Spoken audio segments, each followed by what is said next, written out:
Peace and love, family. Welcome back to the Hope, HOPE, helping our people elevate. If you're new here, welcome to the channel. To all my returning viewers, as I always say, I appreciate y'all. I wouldn't be able to put this information out without y'all. Today, we're going to talk about a World War II veteran and his family, Harvey E. Clark, and the Clark family, and how a riot in 1951 in Cicero, Illinois, had 4,000 white people attack one family who moved into the town in just 2 weeks. So we ain't going to hold y'all too long. Make sure you're hitting that like button, leave a comment, and make sure you're subscribing. Peace and love, family. On behalf of Akuno Senko for Bay, you know what I'm saying? Jay, where you at? We're trying to help our people elevate. Hope, HOPE. We're giving them hope. We doing what we gotta do, you know. Every day, one step at a time, man. We gonna make it happen. Helping our people elevate. Yeah. Sometimes I practice focus, thought, and meditate. I'm trying to come with other ways to help our people elevate and seeking knowledge, make me levitate. The lifted mental state is what results from how we orchestrate. This for the family's sake. Let's self-reflect and self-evaluate. And every day, make sure the steps you take, you calculate. Receive a master's fate. I know I can't exist without the hate, but that's okay. I balance that with higher self today. Success is on this way, and after that, my flesh can pass away.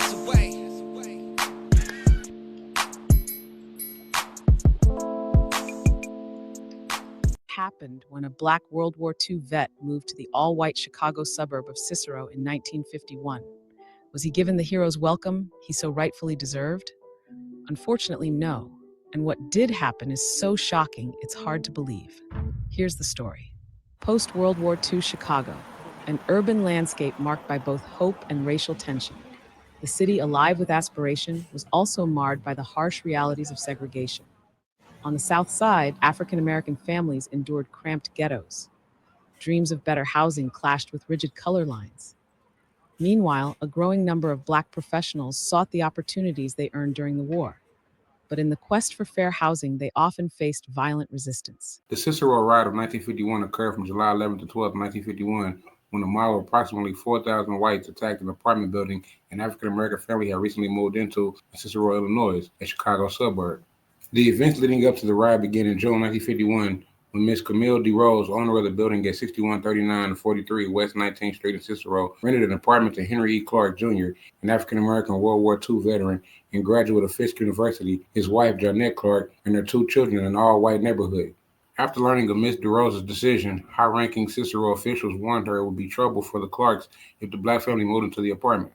On June 8, 1951, around 2:30 p.m., a moving van containing $2,000 worth of Clark's family's furniture was stopped by Cicero police, who told him to leave the town or get arrested for protective custody. 20 police officers then grabbed Clark. He was hit 8 times as he was pushed towards a car parked across the street and then shoved inside the car. The police warned him to get out of Cicero or he would be killed. On June 26, 1951, the National Association for the Advancement of Colored People filed a suit against the Cicero Police Department, and shortly afterwards, the Clark family moved in. On July 11, 1951, a crowd of 4,000 whites attacked the apartment building where the Clark family had been staying for just 2 weeks. Although 60 police officers were assigned to the scene to control the rioting, women threw stones at Clark's window and another group of white men tossed firebombs into the windows and the rooftops of the building. Other mob members reached the Clark apartment and set it on fire. Some of the whites who participated in the riot were teenagers. When the firemen arrived at the apartment building, they were met with bricks and stones thrown by the mob. Cook County Sheriff deputies asked the firemen to turn their hoses on the rioters, but they refused to do so without an order from their lieutenant, who was unavailable at the time. When it was obvious that the sheriff's deputies could not control the riot, County Sheriff John E. Bapp asked Illinois Governor Adlai Stevenson to send the Illinois National Guards. As the guards arrived at the scene, rioters fought with them. Armed with bayoneted rifles and using tear gas, guardsmen entered the riot by setting up a 300-meter perimeter around the apartment block. Most of the violence and rioting ended by the morning on July 12th. Through the ordeal, Clark and his family were not injured.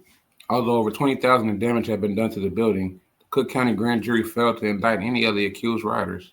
Instead, they indicted Clark's NAACP attorney, Miss D. Rose, the owner of the apartment building, her rental agent, and her attorney on charges of inciting a riot and conspiracy to damage property.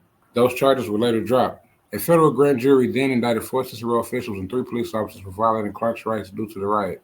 The Cicero police chief and 2 officers were also fined a total of $2,500 for violating Clark's civil rights. The Cicero race riot was the first to be viewed on television.